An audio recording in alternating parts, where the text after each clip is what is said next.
যুক্তরাষ্ট্রের সঙ্গে তীব্র উত্তেজনার মধ্যে দুটি বিদেশি তেলবাহী ট্যাঙ্কার জব্দ করেছে ইরানের ইসলামিক বিপ্লবী গার্ড বাহিনী আইআরজিসি। জ্বালানি পাচারের অভিযোগে উপসাগরীয় জলসীমায় নাবিকসহ ট্যাঙ্কার দুটি জব্দ করা হয়। ইরানের রাষ্ট্রায়ত্ত বার্তা সংস্থা তাসনিম নিউজ এজেন্সির প্রতিবেদনে এই তথ্য জানানো হয়েছে।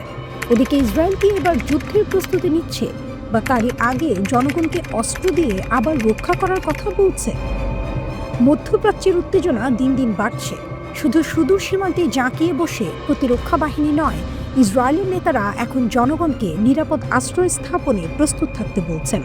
এটা এক কথায় সাধারণ কথার মতো শোনালেও বাস্তবে এটা যুদ্ধের সম্ভাবনার একটি বড় ইঙ্গিত।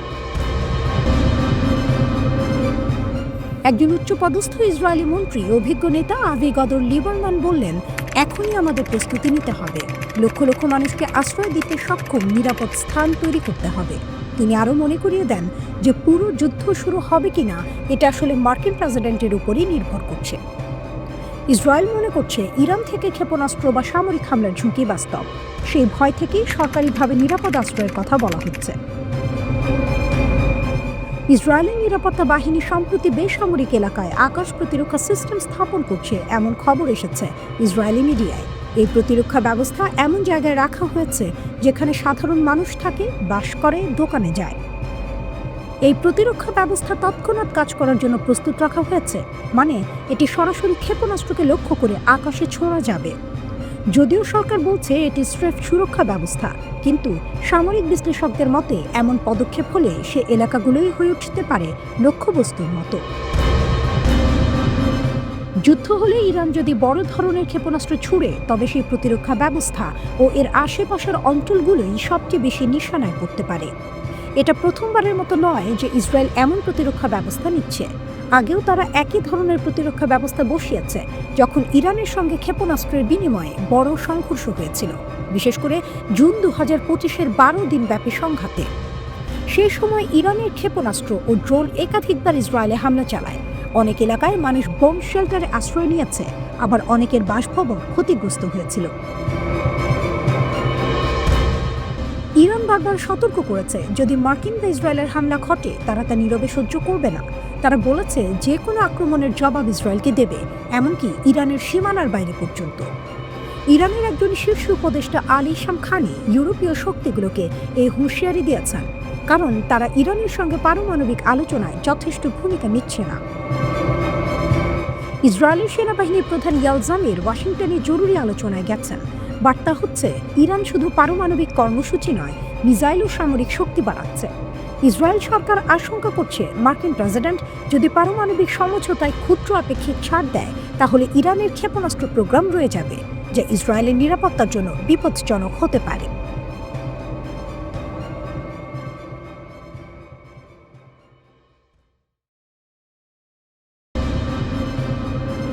মধ্যপ্রাচ্যকে ঘিরে যে যুদ্ধের আশঙ্কা তৈরি হয়েছিল, সেখানে হঠাৎ করেই এক ধরনের ইউটার্ন নিতে দেখা যাচ্ছে মার্কিন প্রেসিডেন্ট ডোনাল্ড ট্রাম্পকে।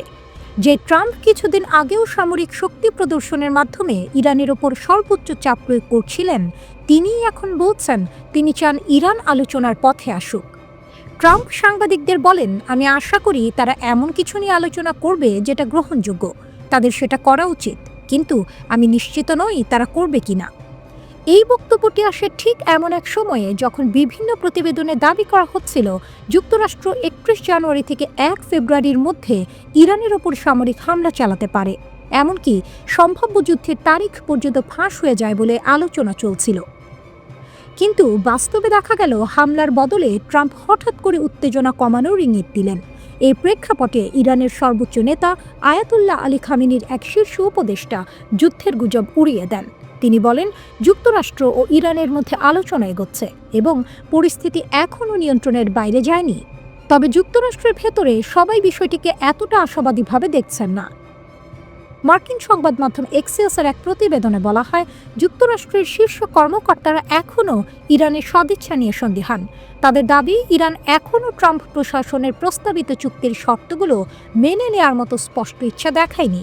অন্যদিকে ইরান বলছে তারা কোনো চুক্তির বিপক্ষে নয়, তবে সেটি হতে হবে ন্যায্য ও সমতা ভিত্তিক, অর্থাৎ চাপ, হুমকি বা একতরফা শর্তের মাধ্যমে কোনো চুক্তি তারা মানবে না। একজন সাংবাদিক প্রশ্ন করেন, ইরানের প্রতিরক্ষা মন্ত্রী নাকি বলেছেন যুক্তরাষ্ট্র যদি হামলা থেকে সরে আসে তাহলে আলোচনার পরিবেশ আরও ভালো হবে। ট্রাম্প এর জবাবে বলেন, কেউ কেউ মনে করেন আলোচনার মাধ্যমে এমন একটি চুক্তি করা সম্ভব যেখানে ইরানের কাছে পারমাণবিক অস্ত্র থাকবে না।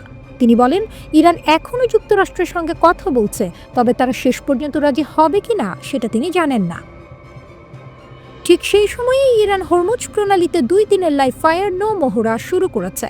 এই প্রণালী দিয়ে প্রতিদিন বিশ্বের প্রায় 20% তেল পরিবহন হয়। সেখানে ইরান তাদের নৌবাহিনী, দ্রুতগামী নৌকা এবং ক্ষেপণাস্ত্র শক্তি প্রদর্শন করছে। একই সঙ্গে ওই অঞ্চলে যুক্তরাষ্ট্রের নৌবাহিনীর বড় বহর মোতায়েন রয়েছে। বিশ্লেষকদের মতে হরমুজ প্রণালীতে ইরানের এই শক্তি প্রদর্শনী হয়তো ট্রাম্পকে নতুন করে ভাবতে বাধ্য করেছে, কারণ এখানে কোনো ভুল সিদ্ধান্ত নিলে তার প্রভাব শুধু ইরান বা যুক্তরাষ্ট্রে নয়, পুরো বিশ্ব অর্থনীতিতে পড়তে পারে। সৌদি আরব, সংযুক্ত আরব আমিরাত ও আজারবাইজান সাফ জানিয়ে দিয়েছে, ইরানের বিরুদ্ধে কোনো সামরিক অভিযানে তারা তাদের আকাশসীমা বা আঞ্চলিক জলসীমা ব্যবহার করতে দেবে না। এদিকে সম্ভাব্য মার্কিন হামলা মোকাবিলায় ইরানও নজিরবিহীন পাল্টা হুমকি দিয়ে রেখেছে। দেশটির সামরিক মুখপাত্র ব্রিগেডিয়ার জেনারেল মোহাম্মদ আকরমিনিয়া স্পষ্ট করেছেন, আমেরিকানরা যদি মনে করে 2 ঘন্টার অপারেশন চালিয়ে টুইট করে যুদ্ধ শেষ করে দেবে, তবে তারা ভুল স্বর্গে বাস করছে।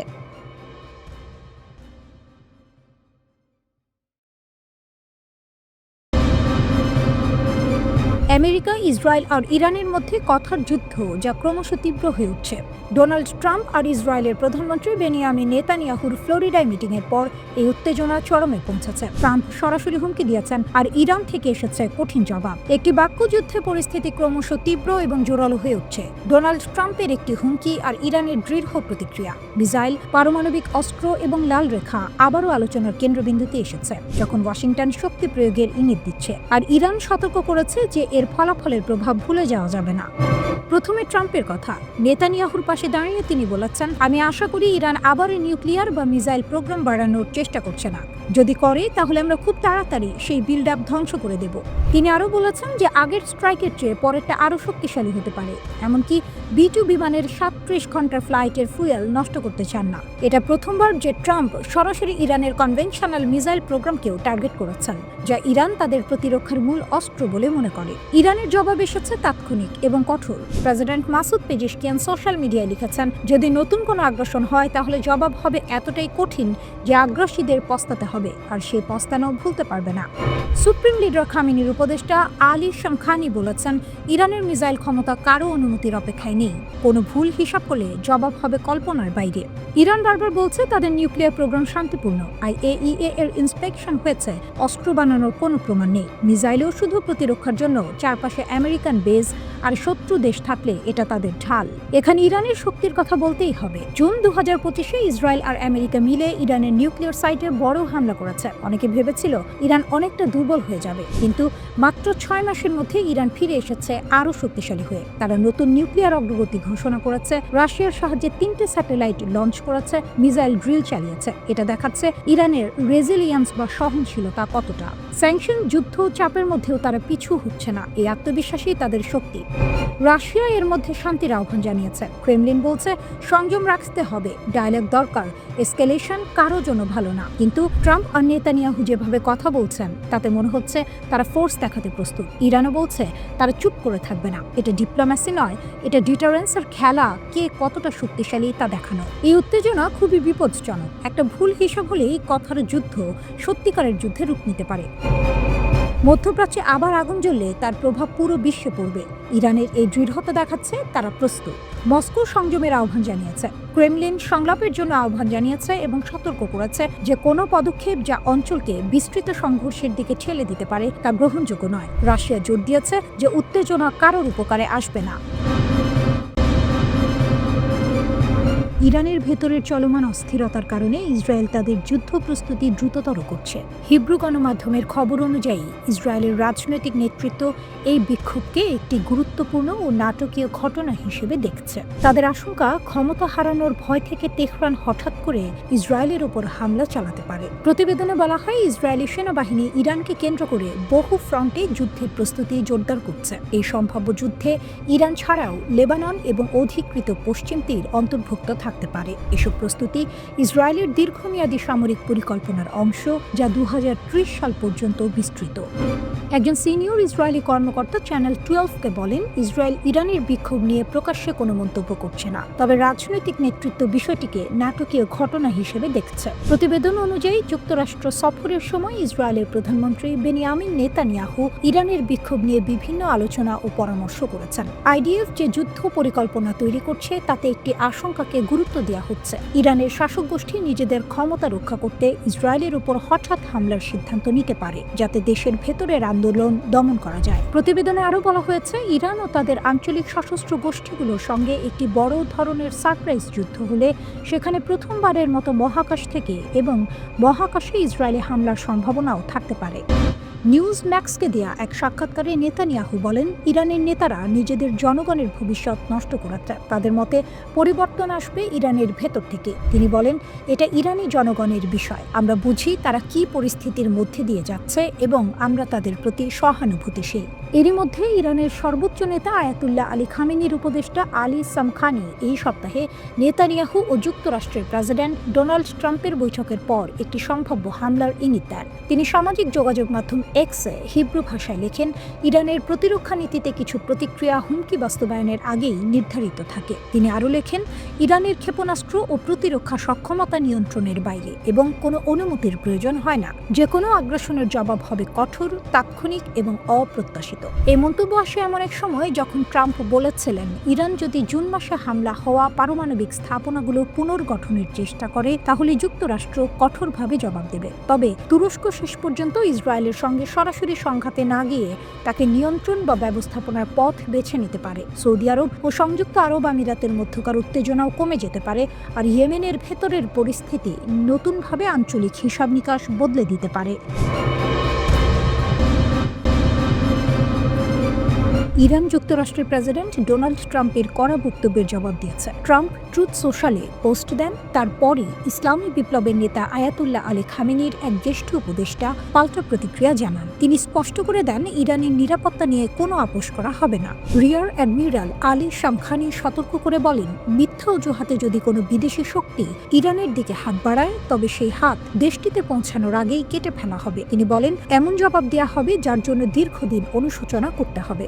দিয়া এক তীব্র বার্তায় সামখানি বলেন, আমেরিকার তথাকথিত উদ্ধার কাকে বলে তা ইরানি জনগণ খুব ভালো করেই জানে। ইরাক ধ্বংস, আফগানিস্তানে বিশৃঙ্খলা আর এখন গাজায় রক্তপাত, তার ভাষায় এটিই আমেরিকার হস্তক্ষেপের প্রকৃত ইতিহাস। এদিকে ট্রাম্পের মন্তব্যের সরাসরি জবাব দিয়েছেন ইরানের প্রতিরক্ষামন্ত্রী আজিজ নাসিরজাদে। তিনি স্পষ্টভাবে বলেন, কোনো বিদেশি হস্তক্ষেপ হলে ইরান এক মুহূর্ত দেরি না করে পূর্ণ শক্তিতে জবাব দেবে। বার্তাটি পরিষ্কার, হুমকি দিয়ে ইরানকে ভয় দেখানো যাবে না। সীমা লঙ্ঘন করলে তার ফল ভোগ করতে হবে। জীবনযাত্রার ব্যয় বৃদ্ধির প্রতিবাদে বিক্ষোভ আরও ভয়াবহ রূপ নেয় ইরানের ভেতরে এবং বাইরে উত্তেজনা বাড়ছে। এই পরিস্থিতিতে ডোনাল্ড ট্রাম্প ইরানকে কঠোর হুঁশিয়ারি দিয়েছেন। ট্রুথ সোশ্যালে দেয়া এক বার্তায় তিনি বলেন, যুক্তরাষ্ট্র লকড অ্যান্ড লোডেড অবস্থায় আছে এবং বিক্ষোভকারীদের হত্যা করা হলে হস্তক্ষেপ করবে। ট্রাম্প লেখেন, ইরান যদি শান্তিপূর্ণ বিক্ষোভকারীদের গুলি করে হত্যা করে তবে যুক্তরাষ্ট্র তাদের রক্ষা করতে এগিয়ে আসবে। বিক্ষোভের পরিস্থিতির দিকে ইঙ্গিত করে ট্রাম্প তার পোস্টে লেখেন, শান্তিপূর্ণ বিক্ষোভকারীদের ওপর গুলি চালানো এবং তাদের হত্যা করা ইরানের পুরানো অভ্যাস। যদি তারা আরও এমনটি করে তবে যুক্তরাষ্ট্র তাদের উদ্ধারে এগিয়ে আসবে। আমরা পুরোপুরি প্রস্তুত এবং যে কোনো পদক্ষেপ নিতে তৈরি আছি। ইরান থেকে আসা নতুন ভিডিওগুলো দেখাচ্ছে দেশটি ভয়ঙ্কর উত্তেজনার মধ্যে রয়েছে এবং আন্দোলন আরও বিপজ্জনক পর্যায়ে ঢুকছে। রাতের অন্ধকারে রাস্তায় জ্বলছে আগুন। 5 দশকের মধ্যে প্রথমবার রাজতন্ত্রপন্থী স্লোগান খোলাখুলিভাবে রাস্তায় শোনা যাচ্ছে, যা সরাসরি ধর্মীয় শাসন ও সর্বোচ্চ নেতার চ্যালেঞ্জ। এক ইসরায়েলি মন্ত্রী লেখেন, আমি ইরানের জনগণের পাশে আছি। এক মার্কিন সিনেটর বলেন, শাসক গোষ্ঠীর দুর্বলতা প্রকাশ হয়ে গেছে এবং আয়াতুল্লাহদের দিন ফুরিয়ে আসছে। তবে ইরান সরকার দাবি করছে তাদের দেশকে দুর্বল করার জন্য বিদেশি শক্তি চক্রান্ত করছে, আর তাই ইরানের নেতৃত্ব দাঁড়িয়েছে লোহার মতো শক্ত হয়ে। যেখানে অনেক দেশ চাপে মাথা নত করে, সেখানে ইরান দাঁড়িয়ে বলছে, আমরা ভয় পাই না। আমাদের জনগণ জানে এই প্রতিবাদের পেছনে বিদেশি ষড়যন্ত্র আছে। আমেরিকা, ইসরায়েল চায় ইরানকে অস্থির করতে। দীর্ঘদিনের পশ্চিমা নিষেধাজ্ঞা এবং গত বছরের জুন মাসে ইসরায়েল ও যুক্তরাষ্ট্রের বিমান হামলায় পারমাণবিক ও সামরিক অবকাঠামো ক্ষতিগ্রস্ত হওয়ায় ইরানের অর্থনীতি বর্তমানে একরকম খাদের কিনারে পৌঁছেছে। এই পরিস্থিতিতে বিক্ষোভ দমনে কঠোর অবস্থানের পাশাপাশি আলোচনার প্রস্তাব দিয়েছে তেহরান সরকার। পুতিন তৎপর হয়ে উঠেছেন যখন ট্রাম্প খামেনিকে সরাসরি হুমকি দিয়েছেন। সম্ভাব্য ইরান ইসরায়েল যুদ্ধের আগে চীন ও রাশিয়া বড় ধরনের পদক্ষেপ নিয়েছে। বেলারুশের যুদ্ধ বিমান ইরানে পৌঁছেছে। রাশিয়ার সাহায্য এসেছে যখন ইরান সরকার বিরোধী বিক্ষোভ এবং সাইবার আক্রমণের মোকাবিলা করছে। 2 দিনে অন্তত 4টি আলিয়াসিন 76 মিলিটারি কার্গো বিমান তেহরানে অবতরণ করেছে। বিমানগুলো বেলারুশের দিকে যাচ্ছিল। ডিফেন্স আউটলেট মিলিটানি এটা দাবি করেছে। তারা উন্মুক্ত সূত্রের তথ্য এবং public air traffic tracking data ব্যবহার করেছে। মিলিটানি উল্লেখ করেছে বিমানগুলো বেলারুশ এবং ইরানের মধ্যে রুট ভ্রমণ করছিল, সরাসরি ফ্লাইট নয়, মধ্যবর্তী বা প্রযুক্তিগত স্টপ ব্যবহার করছিল। মিলিটানি আরও বলেছে এটি এলিয়াসিন বিমান রাশিয়ান ও চীনা উৎসের মিলিটারি কার্গো বহন করছিল। এটি ইরান ও বেলারুশকে সরবরাহ দেওয়ার জটিল চেইন নির্দেশ করে। এলিয়াসিন পরিবহন বিমান ভারী মিলিটারি যন্ত্রপাতি, বড় পরিমাণ গোলা বারুদ এবং বড় উপাদান দীর্ঘ দূরত্বে বহনের জন্য ডিজাইন করা হয়েছে। এই ফ্লাইটের খবর এসেছে ঠিক একই দিনে যখন মার্কিন প্রেসিডেন্ট ডোনাল্ড ট্রাম্প সম্ভাব্য সামরিক পদক্ষেপের হুমকি দিয়েছেন। ট্রাম্প সতর্ক করেছেন যে ইরানি কর্তৃপক্ষ যদি শান্তিপ্রিয় বিক্ষোভকারীদের সহিংসভাবে হত্যা করে, যুক্তরাষ্ট্র হস্তক্ষেপ করবে। তিনি ঘোষণা করেছেন যুক্তরাষ্ট্র লকড এবং লোডেড এবং প্রস্তুত আছে। যদি ইরান বিক্ষোভ দমন করতে কঠোর ব্যবস্থা নেয়, যুক্তরাষ্ট্র তখন ব্যবস্থা নেবে। ইরান বড় ধরনের বিক্ষোভের মুখোমুখি। এই বিক্ষোভ একাধিক শহর এবং অঞ্চলে ছড়িয়ে পড়েছে। ইরানি মিডিয়া এবং মানবাধিকার সংস্থাগুলো নতুন মৃত্যুর খবর জানিয়েছে। অস্থিরতা মূলত সরকারের তীব্র মুদ্রা পতন এবং মৌলিক পণ্যের দাম বৃদ্ধির কারণে শুরু হয়েছে। ব্যবসায়ী, দোকানদার এবং বিশ্ববিদ্যালয়ের শিক্ষার্থীরা বিক্ষোভে যোগ দিয়েছে। সাইবার হামলা ইরানকে দোলাচলে ফেলাচ্ছে। 1 জানুয়ারি ইরানের সরকার ঘোষণা করেছে এটি বিশ্বের অন্যতম বৃহত্তম সাইবার হামলা প্রতিহত করেছে। টেলিকমিউনিকেশন মন্ত্রী বলেছেন হামলা ইরানের যোগাযোগ পরিকাঠামোকে লক্ষ্য করেছিল। রাষ্ট্রীয় সংবাদ মাধ্যম প্রেস টিভি এটি সম্প্রচার করেছে। কর্তৃপক্ষ জানিয়েছে আক্রমণ বিশ্বব্যাপী 1,20,000-এর বেশি উৎস থেকে চালানো হয়েছিল। তারা বলেছে এটি বিশ্বের 12টি বড় সাইবার আক্রমণের মধ্যে স্থান পেয়েছে। ইরানি কর্তৃপক্ষ জানিয়েছে 28 ডিসেম্বরের হামলা দেশীয় সাইবার প্রতিরক্ষা সরঞ্জাম এবং আন্তর্জাতিক অংশীদারদের সহযোগিতায় প্রতিহত করা হয়েছে। এই সাইবার আক্রমণ ঘটে এমন সময় যখন ইসরায়েলের সাথে ইরানের ব্যালিস্টিক ক্ষেপণাস্ত্র প্রোগ্রাম নিয়ে নতুন সংঘাতের আশঙ্কা বাড়ছে। রিপোর্ট অনুযায়ী ইসরায়েলের প্রধানমন্ত্রী সম্প্রতি মার্কিন প্রেসিডেন্টের সঙ্গে বৈঠক করেছেন। তিনি সম্ভাব্য ইরানি লক্ষ্যবস্তুতে হামলার পুরনো পরিকল্পনা উপস্থাপন করেছেন। ওই ব্রিফিংয়ের পর ট্রাম্প বললেন ইরান যদি পুনর্নির্মাণ বা ক্ষেপণাস্ত্র ক্ষমতা বাড়ায়, যুক্তরাষ্ট্র পুনরায় আঘাতের সম্ভাবনা উড়িয়ে দেয়নি। তেহরান ট্রাম্প ও নেতানিয়াহুকে সতর্ক করেছে নতুন কোনো হামলা হলে কঠোর প্রতিক্রিয়া জানানো হবে। এটি দ্রুত উত্তেজনা বৃদ্ধির ঝুঁকি নির্দেশ করে। ইরান জুড়ে অশান্তির আগুন এখন ছড়িয়ে পড়েছে। রাস্তায় হাজার হাজার মানুষ নেমে এসেছে। অর্থনীতি ডুবে যাচ্ছে আর দেশের ধর্মীয় শাসক গোষ্ঠী এমন সময় স্থিতিশীলতা ফিরিয়ে আনতে পারছে না। বিদেশি চাপ ক্রমেই বাড়ছে। ডিসেম্বরে তেহরানে শুরু হওয়া ছোটখাটো ক্ষোভ এখন পুরো দেশের 31 প্রদেশে ছড়িয়ে পড়েছে। শুরু হয়েছিল রিয়ালের দরপতন নিয়ে ক্ষোভ থেকে। গ্র্যান্ড বাজারের ব্যবসায়ীরা হঠাৎ ক্ষুব্ধ হয়ে রাস্তায় নেমেছিলেন। ধীরে ধীরে তরুণেরা এই বিক্ষোভে যোগ দিয়েছে। তবে মাসা আমিনের সময়ে যেসব নারী ও কিশোর আন্দোলনের মুখপাত্র ছিলেন, এই বিক্ষোভে তারা তুলনামূলকভাবে কম দেখা যাচ্ছে। নতুন অস্থিরতা শুরু হওয়ার পর human rights activist news agency জানাচ্ছে অন্তত 34 বিক্ষোভকারী ও 4 নিরাপত্তা কর্মকর্তা নিহত হয়েছে। 2200 জনকে গ্রেপ্তার করা হয়েছে। বিশ্লেষকরা বলছেন এটি শুধু অর্থনৈতিক ক্ষোভ নয়, এটি বিদ্যমান শাসন ব্যবস্থার প্রতি জনগণের গভীর হতাশার প্রতিফলন। ইরানি কর্তৃপক্ষ বিক্ষোভ দমন করতে দ্বিমুখী কৌশল অবলম্বন করছে। তারা বলছে অর্থনৈতিক বিক্ষোভ বৈধ এবং সংলাপের মাধ্যমে সমাধান হবে। তবে একই সঙ্গে রাজপথে সহিংস সংঘর্ষে কাঁদানে গ্যাসও ব্যবহার করা হচ্ছে। ধর্মীয় শাসকরা 5 দশক পরও যুব সমাজের প্রত্যাশার সঙ্গে নিজেদের নীতি মিলিয়ে চলতে হিমশিম খাচ্ছেন। রাজপথে তরুণরা শাসক গোষ্ঠীর আদর্শকামী নীতি মেনে চলতে চায় না। পোশাক বিধি থেকে শুরু করে বিদেশ নীতি, যা ইসলামী প্রজাতন্ত্রের মূল স্তম্ভ, তা 30 বছরের কম বয়সীদের কাছে গ্রহণযোগ্য নয়। তরুণরা মুক্তভাবে বাঁচতে চায়। মাসা আমিনি কেন্দ্রিক আন্দোলনের সময় যেসব নারী হিজাব বিধির বিরুদ্ধে সরব হয়েছিল, এবার অনেক নারী জনসম্মুখে হিজাব পরতে অস্বীকৃতি জানাচ্ছেন। চলমান বিক্ষোভে মানুষ আঞ্চলিক সশস্ত্র গোষ্ঠীর প্রতি তেহরানের সমর্থনকে নিন্দা করছে। তারা স্লোগান দিচ্ছে গাজা নয়, লেবানন নয়, আমার জীবন ইরানের জন্য। এতে দেখা যাচ্ছে দেশের মানুষের আশা ও শাসক গোষ্ঠীর অগ্রাধিকারের মধ্যে দূরত্ব কতটা। ইরানের আঞ্চলিক প্রভাবও কমে গেছে। গাজায় হামাস, লেবাননে হিজবুল্লাহ, ইয়েমেনে হুথি, ইরাকে মিলিশিয়াদের উপর আঘাত এবং সিরিয়ার শাসক বাশার আল আসাদের ক্ষমতাচ্যুত হওয়ার প্রভাব পড়েছে। ইসরায়েলের হামলাও এ অঞ্চলে উত্তেজনা বাড়িয়েছে। সর্বোচ্চ নেতার সামনে সহজ পথ নেই। ভাতাঙ্কা বলেন পূর্বের মতো দমন পীড়ন এবং সামান্য ছাড়ের কৌশল এবার কার্যকর হচ্ছে না। পরিবর্তন অনিবার্য মনে হচ্ছে। সরকারের পতন হতে পারে, তবে নিশ্চিত নয়।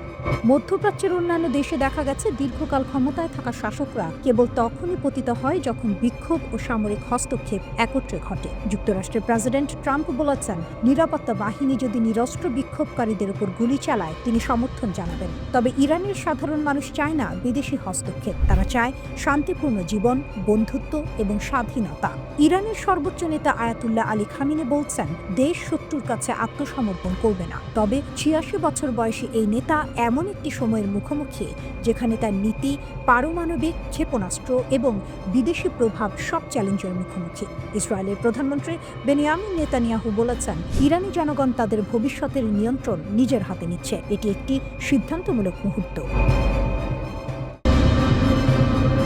ইরানের রাস্তায় আগুন জ্বলছে, অর্থনীতি ডুবে যাচ্ছে, আর এখন দেশটির সর্বোচ্চ নেতা খুব বিরল একটি সরাসরি বার্তা দিলেন মার্কিন প্রেসিডেন্টের উদ্দেশ্যে। আয়াতুল্লাহ আলী খামিনি বলেছেন, ডোনাল্ড ট্রাম্পের হাতে ইরানের রক্ত লেপ্টে আছে। তিনি তাকে অহংকার, রক্তপাত এবং হস্তক্ষেপের জন্য দোষারোপ করেছেন। এমনকি বলেছেন, ইতিহাসে দেখেছেন শাসকরা কখনোই তাদের শক্তির শিখরে নিরাপদ থাকে না। ইরানের সব শহরের সাধারণ রাস্তাগুলো এখন যুদ্ধক্ষেত্র। মানুষ বের হচ্ছে, সরকারকে চ্যালেঞ্জ জানাচ্ছে, চলমান মুদ্রার অবমূল্যায়ন, মুদ্রাস্ফীতি এবং বাজার ভেঙে যাওয়ার ক্ষোভ প্রকাশ করছে। চিৎকার, বিক্ষোভ, সংঘর্ষ, ভাঙচুর সবকিছু মিলে গিয়েছে। এই অবস্থার মাঝে খামেনি জাতির উদ্দেশ্যে ভাষণ দিয়েছেন। বার্তাটি ছিল সরাসরি এবং ব্যক্তিগত। তিনি বলেন, কিছু ভিক্ষুক মার্কিন আগ্রহীর রাস্তায় আগুন জ্বালাচ্ছে। তিনি দাবি করেছেন, প্রবাসে থাকা কিছু নেতা এবং বিদেশি প্রভাব এই বিশৃঙ্খলা ছড়াচ্ছে। পাশাপাশি তিনি বিক্ষোভকারীদের সতর্ক করেছেন যে দেশের ক্ষতি করার মাধ্যমে কেউ বিদেশি শক্তিকে খুশি করতে পারবে না। ডোনাল্ড ট্রাম্পও প্রকাশ্যভাবে ইরানকে হুমকি দিয়েছেন। তিনি বলেছেন, যদি নিরস্ত্র নাগরিকদের উপর বল প্রয়োগ করা হয় তবে তেহরান তার মূল্য চুকাতে হবে। তিনি আরও উল্লেখ করেছেন, খামেনি কোথাও পালানোর চেষ্টা করছেন এবং পরিস্থিতি দ্রুত খারাপ হচ্ছে। ওয়াশিংটন ও তেহরানের মধ্যে উত্তেজনা এই মুহূর্তে খুবই তীব্র। ইরানের সংকটের মূল কারণ হল অর্থনীতি। নিষেধাজ্ঞা, প্রশাসনিক ভুল এবং মুদ্রার মূল্যপতন সাধারণ মানুষকে সীমারেখার ধারে ঠেলে দিয়েছে। রিয়াল তীব্রভাবে দুর্বল হয়েছে, সঞ্চয় শেষ হয়ে যাচ্ছে এবং মৌলিক পণ্য ক্রয় করা কঠিন হয়ে যাচ্ছে। অর্থনৈতিক অসন্তোষ এখন রাজনৈতিক কর্তৃত্বের বিরুদ্ধে রূপ নিয়েছে।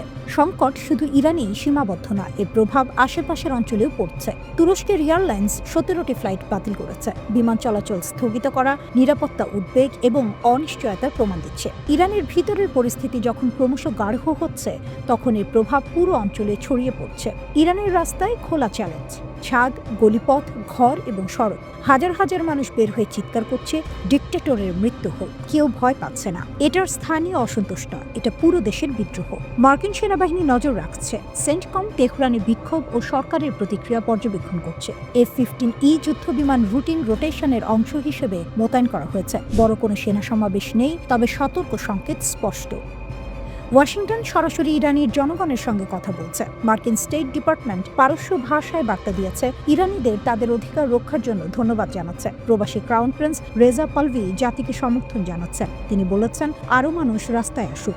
বিক্ষোভের আগুনে তেহরানের সরকারি ভবনও জ্বলে উঠেছে। রাষ্ট্রীয় টেলিভিশনও এই ছবি সম্প্রচার করেছে। এরপর দেশ জুড়ে ইন্টারনেট এবং ফোন ব্ল্যাকআউট, বাজার বন্ধ, বেজারগুলো। মানবাধিকার গ্রুপ বলছে অন্তত 41 জন নিহত, 2270 জন আটক। তবে বিক্ষোভ থেমে নেই। চিৎকার, আগুন সব মিলিয়ে ইরানের নেতৃত্ব এখন বছরের সবচেয়ে বড় পরীক্ষায়। পরবর্তী পদক্ষেপ ইরানের ভবিষ্যৎ নির্ধারণ করবে। ইরানের পরিস্থিতি এখন সত্যি ভয়ঙ্কর মোড় নিচ্ছে। দেশ জুড়ে বিক্ষোভ যত বাড়ছে ততই কড়া হচ্ছে সরকারের ভাষা। আর এইবার যে সতর্কবার্তা এসেছে সেটিকে অনেকেই বলছেন ইরানের ইতিহাসে সাম্প্রতিক সময়ের সবচেয়ে কঠোর হুঁশিয়ারি। ইরানের প্রধান বিচারপতি গুলাম হোসেইন মোহসেনি এজেই স্পষ্ট ভাষায় বলেছেন, যারা বিদেশি শক্তির সঙ্গে হাত মিলিয়ে দেশে অস্থিরতা তৈরি করছে তাদের জন্য আর কোনো দয়া দেখানো হবে না। তার ভাষায়, এখন থেকে কেউ যদি ইসলামী প্রজাতন্ত্রের বিরুদ্ধে শত্রুকে সাহায্য করে তাহলে কঠোর শাস্তি অনিবার্য। এই বক্তব্যের পেছনে ইঙ্গিত কার দিকে তা বুঝতে কষ্ট হয় না। ইরানের রাষ্ট্রীয় গণমাধ্যম সরাসরি যুক্তরাষ্ট্র ও ইসরায়েলের নাম উল্লেখ করেছে। বলা হয়েছে, এই দুই দেশ প্রকাশ্যেই ইরানের অভ্যন্তরীণ বিষয়ে হস্তক্ষেপ করছে, টুইট করছে, বক্তব্য দিচ্ছে, চাপ সৃষ্টি করছে। ইরানের সর্বোচ্চ নেতা আয়াতুল্লাহ আলী খামেনিও একই সুরে কথা বলেছেন। তিনি বলেছেন, এই বিক্ষোভ স্বতঃস্ফূর্ত নয়, এর পেছনে রয়েছে বিদেশি শক্তির উস্কানি। তার মতে, শত্রুরা চায় ইরান ভেঙে পড়ুক, কিন্তু ইরান মাথা নত করবে না। কিন্তু প্রশ্ন হলো, এই বিক্ষোভ শুরুই বা হলো কেন?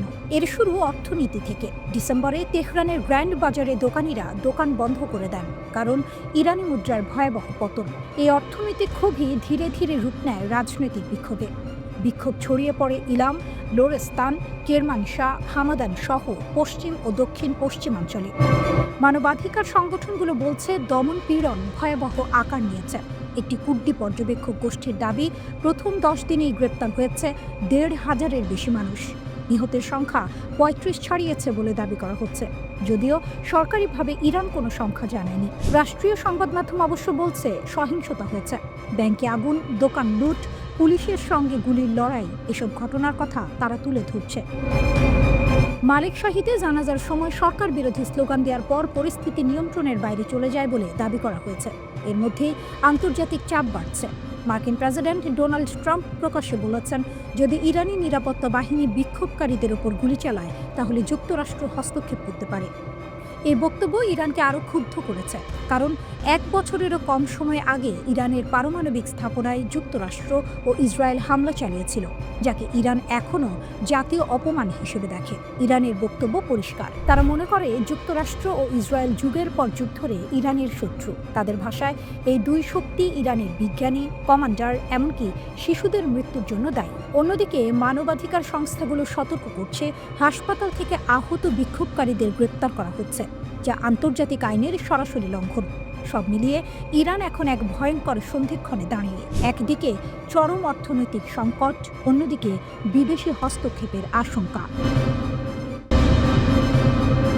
তুরস্ক বনাম ইসরায়েল, আফ্রিকার নতুন খেলা। যখন সারা দুনিয়া ভেনেজুয়েলা, ইরান আর গ্রিনল্যান্ড নিয়ে ব্যস্ত, ঠিক তখনই আফ্রিকার এক কোণে শুরু হচ্ছে এক গুপ্ত কিন্তু অত্যন্ত গুরুত্বপূর্ণ সংঘাত। এই সংঘাতটি তুরস্ক এবং ইসরায়েলের। এটা শুধু অর্থনীতি বা কূটনীতি নয়, এটা সামরিক, গোয়েন্দা এবং শক্তির খেলা। জানুয়ারির 6 তারিখ তুরস্কের গোয়েন্দা প্রধান ইব্রাহিম কালিন ঘোষণা করলেন, পুরো আফ্রিকা এখন তুরস্কের কৌশলগত অগ্রাধিকার। এই ঘোষণা এসেছে ঠিক কয়েক সপ্তাহ পরে, যখন ইসরায়েল প্রথমবারের মতো সোমালিল্যান্ডকে স্বাধীন রাষ্ট্র হিসেবে স্বীকৃতি দিল।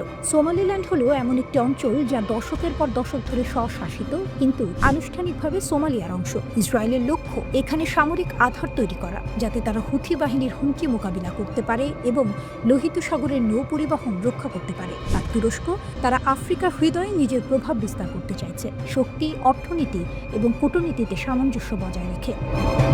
তুরস্ক শুধু বাণিজ্যিকভাবে নয়, সামরিক ও গোয়েন্দা দিকেও সক্রিয়। তারা সরবরাহ করেছে বাইরাক্তার TB2 ড্রোন, প্রশিক্ষণ দিচ্ছে আফ্রিকার সামরিক বাহিনী। লিবিয়া, সোমালিয়া, সুদান, এসব জায়গায় তুরস্কের কার্যক্রম ইতিবাচক ফল দিচ্ছে। তুরস্কের বাণিজ্য আফ্রিকার সঙ্গে 2003 থেকে 8 গুণ বৃদ্ধি পেয়ে 2022 সালে $40.7 বিলিয়ন পৌঁছেছে। দূতাবাসের সংখ্যা বেড়েছে 12 থেকে 44।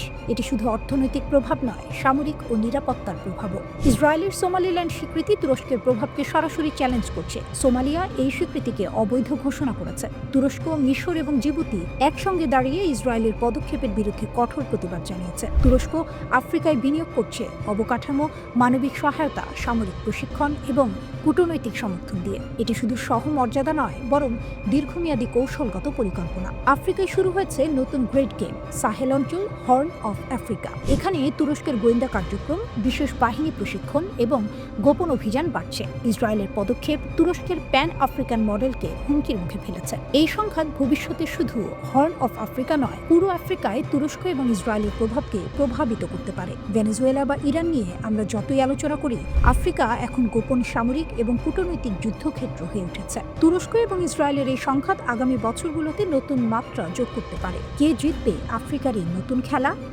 2025 সালের জানুয়ারিতে ইসরায়েলি সরকারের গঠিত ন্যাগেল কমিটি একটি রিপোর্ট প্রকাশ করেছে, যেখানে বলা হয়েছে যে দেশটি তুরস্কের সাথে সম্ভাব্য যুদ্ধের জন্য প্রস্তুত হওয়া উচিত। তখন ইসরায়েলের একটি সরকারি কমিটি জানিয়েছে, তুরস্কের অটোমান সাম্রাজ্যের প্রভাব পুনঃপ্রতিষ্ঠার প্রচেষ্টা অঞ্চলে উত্তেজনা সৃষ্টি করতে পারে। ইরানের সর্বোচ্চ ধর্মীয় নেতা আয়াতুল্লাহ আলী খামেনি যুক্তরাষ্ট্রের উদ্দেশ্যে দিয়েছেন কড়া ও স্পষ্ট বার্তা। তার বক্তব্যের পর স্বাভাবিকভাবেই বড় প্রশ্ন উঠে এসেছে, তাহলে কি ইরানের সামরিক বাহিনী ইতোমধ্যেই যুদ্ধের প্রস্তুতি নিয়ে ফেলেছে? একই সঙ্গে আরও একটি গুরুত্বপূর্ণ প্রশ্ন সামনে এসেছে, যুক্তরাষ্ট্র ও ইসরায়েলের পরবর্তী পদক্ষেপ আসলে কি হতে পারে? সম্প্রতি মার্কিন প্রেসিডেন্ট ডোনাল্ড ট্রাম্প ইরানকে ঘিরে একের পর এক কঠোর হুমকি দিয়েছেন। অনেকেই এখন জানতে চাইছেন, এসব হুমকি কি শুধু কথার মধ্যে সীমাবদ্ধ থাকবে, নাকি যুক্তরাষ্ট্র সত্যিই সেগুলো বাস্তবায়নের পথে হাঁটছে? তাহলে কি নতুন করে মধ্যপ্রাচ্যে বড় কোনো সংঘাত শুরু হতে যাচ্ছে? বর্তমান পরিস্থিতিতে ইরানের সরাসরি যুদ্ধ নয়, বরং দেশ জুড়ে সরকার বিরোধী বিক্ষোভ চলছে। এই বিক্ষোভকে কেন্দ্র করেই যুক্তরাষ্ট্র ও ইসরায়েল নতুন ষড়যন্ত্র করছে, এমন অভিযোগ উঠেছে তেহরান থেকে। মার্কিন প্রেসিডেন্ট ডোনাল্ড ট্রাম্প তার সাম্প্রতিক বক্তব্যে বলেছেন, ইরানের চলমান আন্দোলনে যদি সরকার সহিংসতা বা হত্যাযজ্ঞ চালায়, তাহলে যুক্তরাষ্ট্র সেখানে হস্তক্ষেপ করবে। কিন্তু প্রশ্ন হলো, এই হস্তক্ষেপ কিভাবে হবে? সামরিকভাবে নাকি অন্য কোনো উপায়ে? ইরানের গোয়েন্দা সংস্থাগুলোর দাবি, দেশটিতে অর্থনৈতিক মন্দা ও উচ্চ মূল্যস্ফীতিকে কেন্দ্র করে যে আন্দোলন চলছে তাতে সরাসরি উস্কানি দিচ্ছে যুক্তরাষ্ট্র ও ইসরায়েল। এই বিক্ষোভ ঘিরে ইতোমধ্যেই বেশ কয়েকজনকে আটক করা হয়েছে এবং হতাহতের খবরও পাওয়া গেছে। তবে এসব চাপের মধ্যেও যুক্তরাষ্ট্রের সামনে মাথা নত না করার ঘোষণা দিয়েছেন আয়াতুল্লাহ আলী খামেনি। খামেনির বার্তা ছিল একেবারে স্পষ্ট। তিনি বলেছেন, ইরান কখনোই শত্রুদের কাছে নতি স্বীকার করবে না। বিক্ষোভকারীদের সঙ্গে আলোচনায় বসতে তারা প্রস্তুত, কিন্তু যারা দেশ জুড়ে দাঙ্গা ও সহিংসতা চালাচ্ছে তাদের বিরুদ্ধে কঠোর ব্যবস্থা নেওয়া হবে। 3 জানুয়ারির এক প্রতিবেদনে এই বক্তব্যের কথা নিশ্চিত করেছে ব্রিটিশ বার্তা সংস্থা রয়টার্স। এর আগে ট্রাম্পের হুমকির প্রতিক্রিয়ায় খামেনির জ্যেষ্ঠ উপদেষ্টা রিয়ার অ্যাডমিরাল আলী শামখানি আরও কড়া ভাষায় সতর্কবার্তা দেন। তিনি বলেন, মিথ্যা অজুহাতে যদি কেউ ইরানের অভ্যন্তরীণ বিষয়ে হস্তক্ষেপ করে, তাহলে হস্তক্ষেপকারীদের হাত কেটে নেওয়া হবে। তার ভাষায়, ইরানের জাতীয় নিরাপত্তা একটি রেড লাইন, কেউ সেটা অতিক্রম করলেই কঠোর জবাব দেওয়া হবে। এখন মূল প্রশ্ন, যুক্তরাষ্ট্র যদি সত্যি হামলা চালায়, তাহলে ইরান কি ধরনের পাল্টা ব্যবস্থা নেবে? এই প্রশ্নের জবাব দিতে গিয়ে ইরানের পররাষ্ট্রমন্ত্রী আব্বাস আরাকচি জানিয়েছেন, ইসরায়েল ও যুক্তরাষ্ট্রের যে কোনো হুমকি মোকাবিলায় ইরানের সামরিক বাহিনী পুরোপুরি প্রস্তুত। তিনি বলেন, ইরানের জনগণ তাদের অভ্যন্তরীণ বিষয়ে যে কোনো বিদেশি হস্তক্ষেপ জোরালোভাবে প্রতিরোধ করবে। একই সঙ্গে তিনি স্পষ্ট করে দেন, ইরানের শক্তিশালী সশস্ত্র বাহিনী জানে কোথায় এবং কিভাবে প্রতিরোধ বলয় গড়ে তুলতে হয় যদি কেউ দেশের সার্বভৌমত্বে আঘাত হানে। এদিকে ইসরায়েলের প্রধানমন্ত্রী বেনিয়ামিন নেতানিয়াহু ইরানের বিরুদ্ধে নতুন করে সামরিক অভিযানের সুযোগ খুঁজছেন বলে অভিযোগ উঠেছে। ট্রাম্পের কাছে ইরান প্রসঙ্গে নালিশ জানিয়ে নেতানিয়াহু দাবি করেছেন, ইরান অত্যন্ত গোপনে তাদের ক্ষেপণাস্ত্র সক্ষমতা বাড়াচ্ছে। এসব ক্ষেপণাস্ত্রে নাকি রাসায়নিক পদার্থের মতো শক্তিশালী বিস্ফোরক ব্যবহারের সক্ষমতাও রয়েছে। নেতানিয়াহুর অভিযোগ, এসব ক্ষেপণাস্ত্র ভবিষ্যতে ইহুদিবাদী রাষ্ট্রের বিরুদ্ধে ব্যবহার করতে পারে তেহরান। এ কারণে ইরান জুড়ে নতুন করে হামলা চালানোর অনুমতি ট্রাম্পের কাছে চেয়েছেন তিনি। তবে এখনো পর্যন্ত এই নতুন আগ্রাসনের দিনক্ষণ চূড়ান্ত হয়নি। একজন মানুষকে গ্রেপ্তার করা আর একটা পুরো দেশ আক্রমণ করে সেই মানুষকে ধরে নিয়ে যাওয়া, এই দুয়ের মধ্যে আকাশ পাতাল পার্থক্য আছে। কিন্তু ডোনাল্ড ট্রাম্প ঠিক সেটাই করেছেন ভেনেজুয়েলার প্রেসিডেন্ট নিকোলাস মাদুরোর ক্ষেত্রে। আন্তর্জাতিক আইন অনুযায়ী এটি ভয়ঙ্কর একটি নজির। প্রশ্ন হচ্ছে, ট্রাম্প কি এখানেই থামবেন? মাদুরোকে অপহরণের মাত্র 2 দিনের মধ্যেই ট্রাম্পের বক্তব্যে ইঙ্গিত মিলছে তার সামনে হয়তো আরও একটি টার্গেট লিস্ট আছে। মানচিত্র খুলে দেখলে বোঝা যায় তার নজর মূলত লাতিন আমেরিকার দেশগুলোর দিকে। প্রথমেই আসে কলম্বিয়া, দক্ষিণ আমেরিকার 4র্থ বৃহত্তম দেশ, জনসংখ্যা প্রায় 5,20,00,000।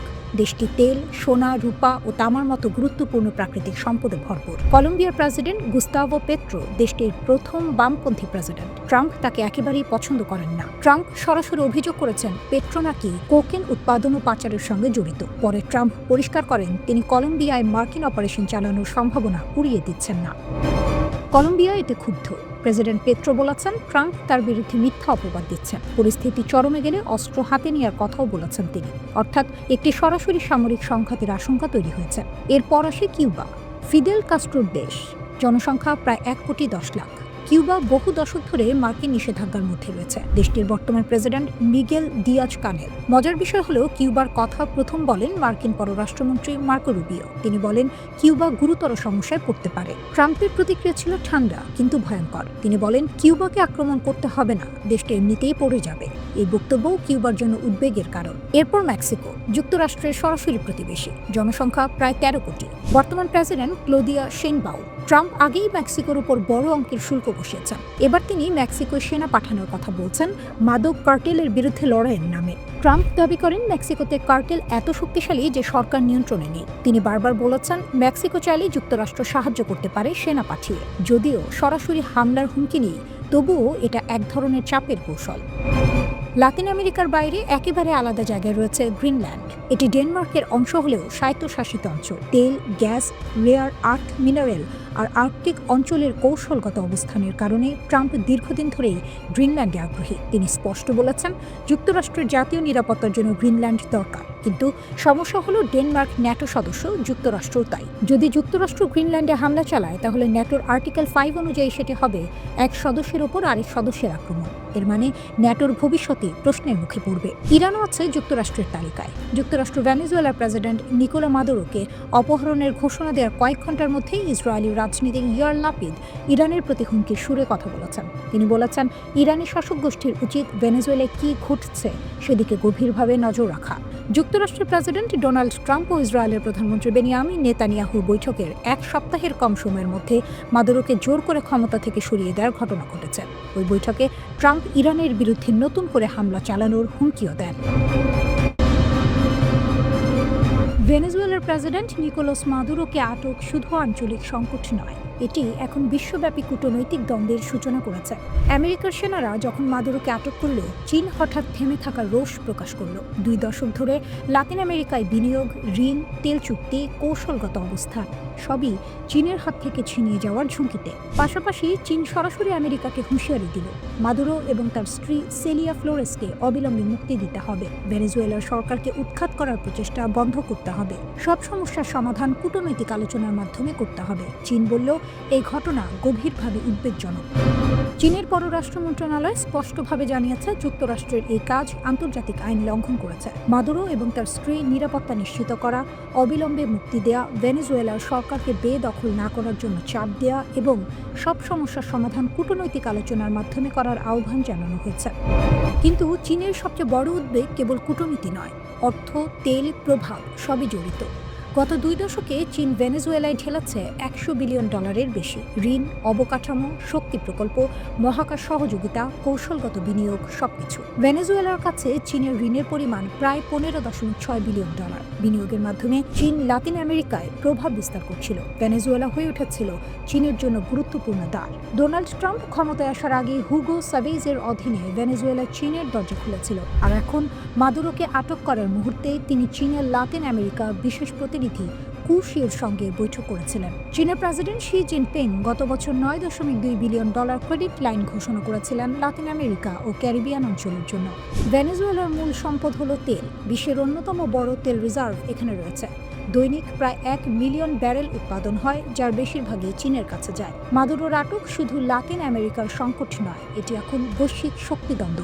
চীন সরাসরি জানিয়েছে যুক্তরাষ্ট্রের এই কর্মকাণ্ড প্রচণ্ড শক্তির ব্যবহার এবং তা সীমা লঙ্ঘন করেছে। চীনের পররাষ্ট্র মন্ত্রণালয় বলেছে ভেনেজুয়েলার সার্বভৌমত্ব লঙ্ঘিত হয়েছে। বেইজিং আমেরিকাকে হেজিমনিক আচরণের জন্য দোষারোপ করেছে এবং সতর্ক করেছে এই পদক্ষেপ লাতিন আমেরিকা ও ক্যারিবিয়ান অঞ্চলে শান্তি ও নিরাপত্তাকে হুমকিতে ফেলবে। ইরান এবং রাশিয়া সরাসরি যুক্তরাষ্ট্রকে তোপ দেবেছে। তেহরান বলেছে এই অভিযান অবৈধ, এটি বৈশ্বিক স্থিতিশীলতাকে ক্ষুণ্ণ করতে পারে এবং বিপজ্জনক উদাহরণ স্থাপন করে। মস্কো বলেছে কূটনীতি ছেড়ে সাফল্যহীন শত্রুতা সৃষ্টি হয়েছে, তীব্র সংঘাত নিয়ন্ত্রণের বাইরে চলে যেতে পারে। বেইজিং, তেহরান এবং মস্কো সব বড় শক্তি এক হয়ে যুক্তরাষ্ট্রের পদক্ষেপের বিরুদ্ধে দাঁড়িয়েছে। ভেনেজুয়েলার প্রেসিডেন্ট মাদুরোর আটক এখন শুধু রাজনৈতিক বা সামরিক ঘটনা নয়, এটি বিশ্বব্যাপী শক্তি ভারসাম্যকে নতুন করে চ্যালেঞ্জ করছে। অর্থ, তেল, প্রভাব সবকিছুর উপর দাঁড়িয়ে চীনকে এখন সবচেয়ে বড় ক্ষতিগ্রস্ত হিসেবে দেখা হচ্ছে। লাতিন আমেরিকার দীর্ঘমেয়াদী কৌশলগত পরিকল্পনা এবং বিশ্বব্যাপী কূটনৈতিক অবস্থান হুমকির মুখে।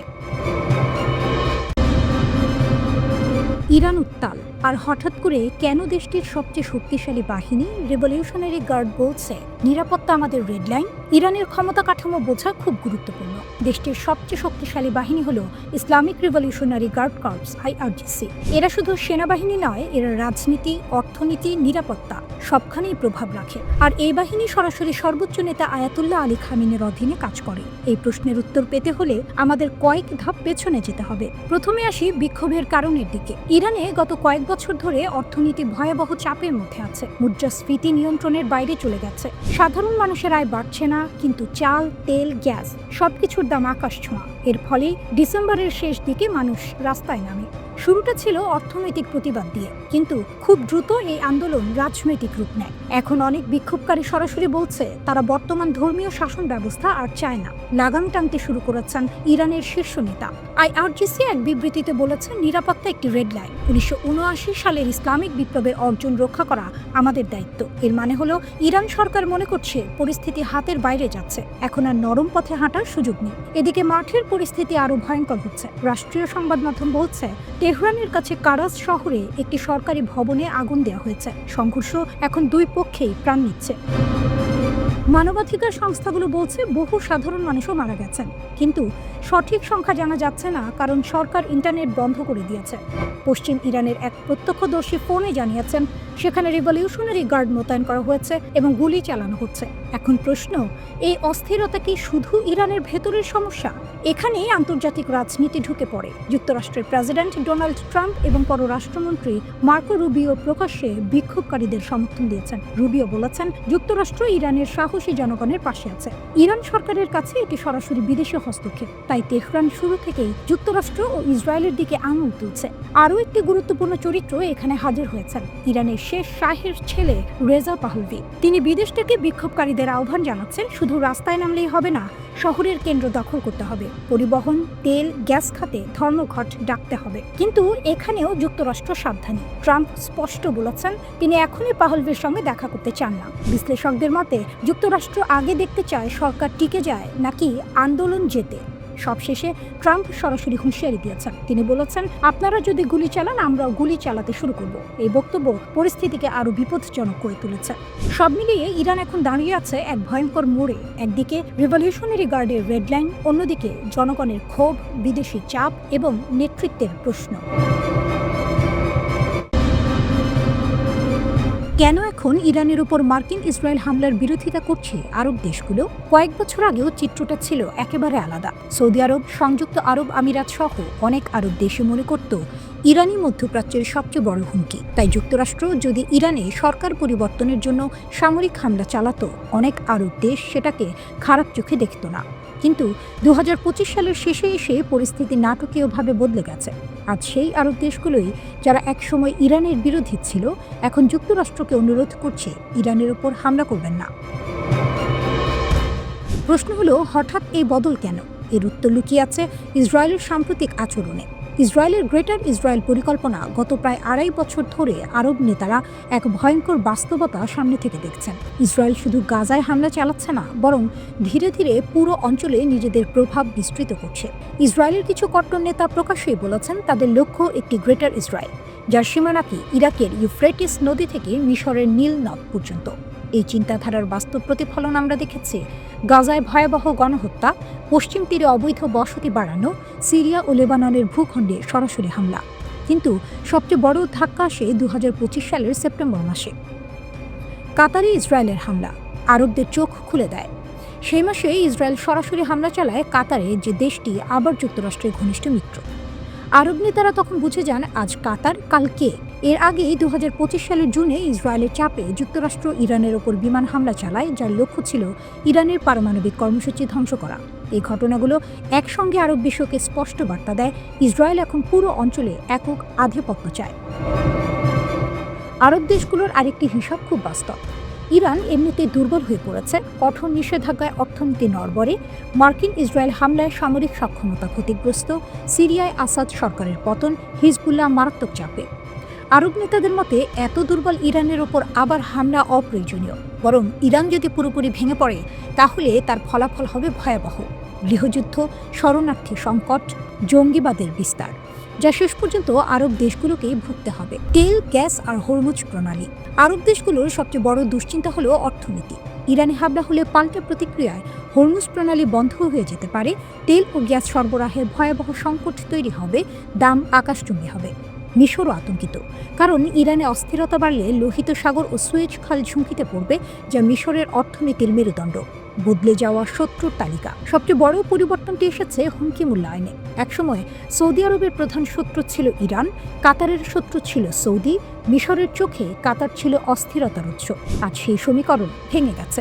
আজ অধিকাংশ আরব দেশের চোখে সবচেয়ে বড় হুমকি ইসরায়েল, কারণ সীমান্ত মানে না, আন্তর্জাতিক আইন মানে না, প্রকাশ্যে ভূখণ্ড দখলের কথা বলে। আরব নেতারা ভয় পাচ্ছেন ইসরায়েল হয়তো ইতোমধ্যেই গ্রেটার ইসরায়েলের পথে। ইসরায়েলের লাগামহীন আগ্রাসন আর মার্কিন সমর্থন আজ এমন এক পরিস্থিতি তৈরি করেছে যেখানে বিভক্ত আরব বিশ্বও একটি বিষয়ে একমত হচ্ছে: এই আগুন আর বাড়ানো যাবে না।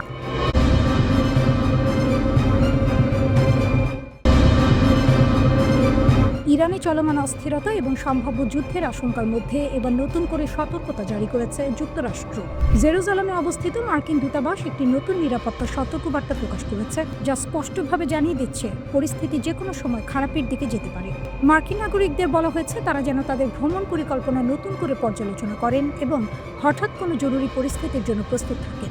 দূতাবাস বলছে এই সতর্কতার পেছনে রয়েছে চলমান আঞ্চলিক উত্তেজনা, যার সঙ্গে এখন সরাসরি যুক্ত হয়ে গেছে ইরানের দেশ জুড়ে চলা বিক্ষোভ এবং যুক্তরাষ্ট্র ও ইসরায়েলের বিরুদ্ধে তেহরানের ক্রমবর্ধমান হুমকি। ইরান এই মুহূর্তে কয়েক দশকের মধ্যে সবচেয়ে অস্থির সময় পার করছে। দেশ জুড়ে বিক্ষোভ, দ্রুত বিচার, কড়া নিরাপত্তা ব্যবস্থা এবং প্রতিশোধের হুঁশিয়ারি, সব মিলিয়ে পরিস্থিতি ভয়ঙ্কর রূপ নিচ্ছে।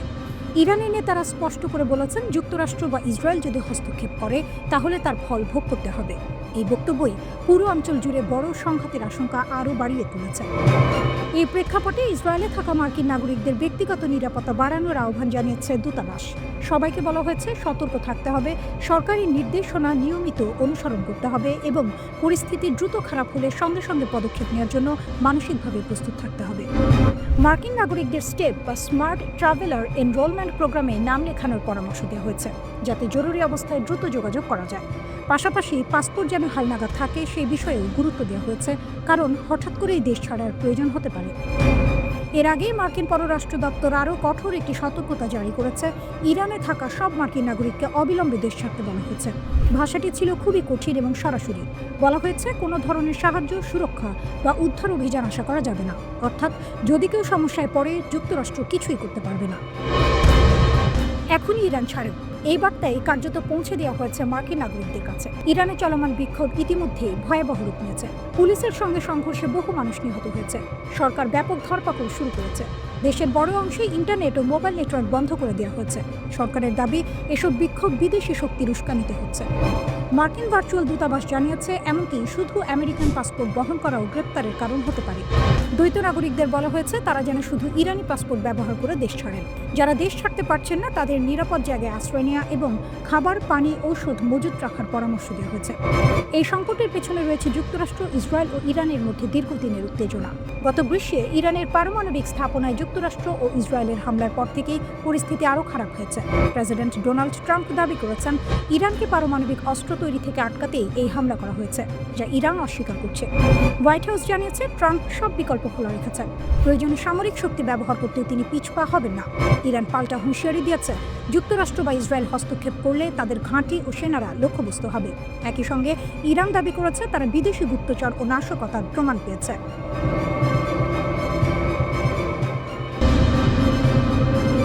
ইরান প্রকাশ্যে বলে দিচ্ছে, আমাদের দিকে তাকানোর চোখটাই উপড়ে ফেলবো। কোনো সিনেমার সংলাপ না, এটা এসেছে ইরানের ইসলামিক রেভলিউশনারি গার্ড কর্পস IRGCর শীর্ষ কমান্ডারের মুখ থেকে।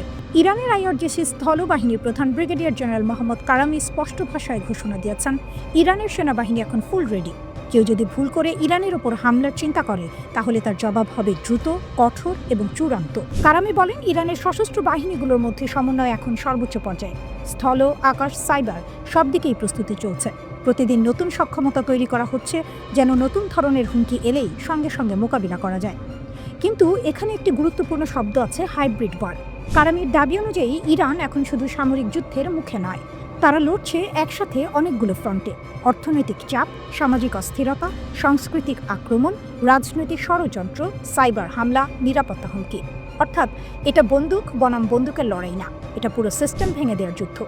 তবুও কারামি বলছেন, ইরানের নিরাপত্তা সীমান্ত থেকে শুরু করে দেশের গভীর পর্যন্ত পুরোপুরি নিয়ন্ত্রণে আছে। তার সেই বিখ্যাত হুঁশিয়ারি, যে চোখ আমাদের ভূমির দিকে লোভ করে তাকাবে, সেই চোখ উপড়ে ফেলা হবে। এদিকে শুধু স্থলবাহিনী নয়, আকাশ থেকে হুঁশিয়ারি এসেছে। আইআরজিসির অ্যারোস্পেস ফোর্সের প্রধান ব্রিগেডিয়ার জেনারেল মাজিদ মুসাভি জানিয়েছেন, ইরানের ক্ষেপণাস্ত্র ও আকাশ প্রতিরক্ষা ব্যবস্থা এখন সর্বোচ্চ প্রস্তুত অবস্থায় রয়েছে। তিনি বলেন, যদি কেউ ইরানের জনগণের উপর হামলা চালায়, তাহলে জবাব হবে নির্ণায়ক ও বিধ্বংসী। আর এখানেই সবচেয়ে গুরুত্বপূর্ণ তথ্যটা আসে। মুসাভির দাবি অনুযায়ী সাম্প্রতিক 12 দিনের যুদ্ধের পর ইরানের ক্ষেপণাস্ত্র উৎপাদন আগের চেয়ে আরও বেড়েছে। মানে যুদ্ধ ইরানকে দুর্বল করেনি, বরং আরও প্রস্তুত করেছে। এর আগেও ইরানের প্রতিরক্ষামন্ত্রী আজিজ নাসিরজাদে বলেছিলেন, ইরানের হাতে এমন কিছু চমক আছে যেগুলো হামলাকারীরা কল্পনাও করতে পারবে না। তিনি স্পষ্ট করে দিয়েছেন, ইরানে হামলা হলে শুধু হামলাকারী দেশই নয়, যারা সেই হামলায় সহযোগিতা করবে তাদের ঘাঁটি, স্বার্থ সবই বৈধ লক্ষ্যবস্তু হবে, পৃথিবীর যেখানেই থাকুক না কেন। এখন প্রশ্ন, যুক্তরাষ্ট্র কি করছে? এদিকে যুক্তরাষ্ট্র ও তার আঞ্চলিক মিত্ররা কাতারের আল উদেইদ ঘাঁটিতে নতুন এয়ার ও মিসাইল ডিফেন্স সমন্বয় সেল চালু করেছে। উদ্দেশ্য, মধ্যপ্রাচ্য জুড়ে একসাথে প্রতিরক্ষা জোরদার করা। রয়টার্সের তথ্য অনুযায়ী ইরান আগেই প্রতিবেশী দেশগুলোকে সতর্ক করেছে, যুক্তরাষ্ট্র যদি হামলা করে তাহলে ওই দেশগুলোর ভেতরে থাকা মার্কিন ঘাঁটিও নিরাপদ থাকবে না। এমনকি আল উদেইদ ঘাঁটি থেকে মার্কিন সেনাদের 14 জানুয়ারির মধ্যে সরে যেতে বলা হয়। প্রতিরক্ষা জোরদার করা হয়েছে, হামলার অপশন টেবিলেই আছে। সব মিলিয়ে পরিস্থিতি এখন একেবারে আগুন। একদিকে ইরান বলছে, আমরা প্রস্তুত, ভয় পাই না। অন্যদিকে যুক্তরাষ্ট্র বলছে, দেখি কি হয়।